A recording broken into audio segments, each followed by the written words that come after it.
భద్రాద్రి కొత్తగూడెం జిల్లా మనుగూరులో పోలీసులు మాదక ద్రవ్యాల కోసం గాలింపు చేపట్టారు. శివలింగపురం గ్రామంలో స్నిఫర్ డాగ్ సహాయంతో గురవయ్య అనే వ్యక్తి ఇంటి వెనుకాల దాచిపెట్టిన 2 కిలోల గంజాయిని స్వాధీనం చేసుకున్నారు పోలీసులు. మరో ఇంట్లో 2 లీటర్ల నాటుసారాను పోలీసులు స్వాధీనం చేసుకున్నారు. ఇద్దరిపై కేసు నమోదు చేశామని మనుగూరు సీఐ సోమ సతీష్ కుమార్ తెలిపారు.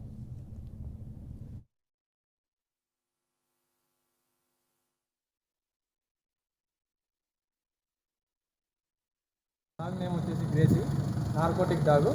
అది బెల్జియం వెళ్ళిన స్పీడు.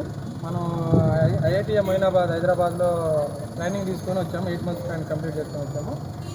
2023లో ఇక్కడ రావడం జరిగింది. 8 నెలలు కంప్లీట్ చేసుకొని ఇక్కడికి వచ్చిన తర్వాత మన ఎస్పీ గారి ఆదేశాల మేరకు మన డిస్టిక్లో ఉన్న అన్ని సస్పెక్టెడ్ ఏరియాస్ అన్ని పోలీస్ స్టేషన్ పరిధిలోకి చెకింగ్ పంపించారు. 2 డాగులు ట్రైనింగ్ అయిపోయి వచ్చాయి మన దగ్గరికి. 2 డాగులు ట్రైనింగ్ అయిపోయి ట్రైనింగ్లో మనకే 2 డాగులు, మన జిల్లా డాగులకే ఒకటి గోల్డ్ మెడల్, ఇంకో డాగు సిల్వర్ మెడల్ రావడం జరిగింది. ఈరోజు డ్యూటీ నిమిత్తం మనుగూరు వచ్చాము. మనుగూరు వచ్చి మన ఎస్ఐ గారి ఆధ్వర్యంలో ఇక్కడ సస్పెక్ట్ ఏరియాలు చెక్ చేయంగా మనకి గంజాయి దొరికింది. గ్రేసీ అనే మా డాగు గుర్తించి భూమిలో పాతిపెట్టిన డాగు గంజాయిని గుర్తించి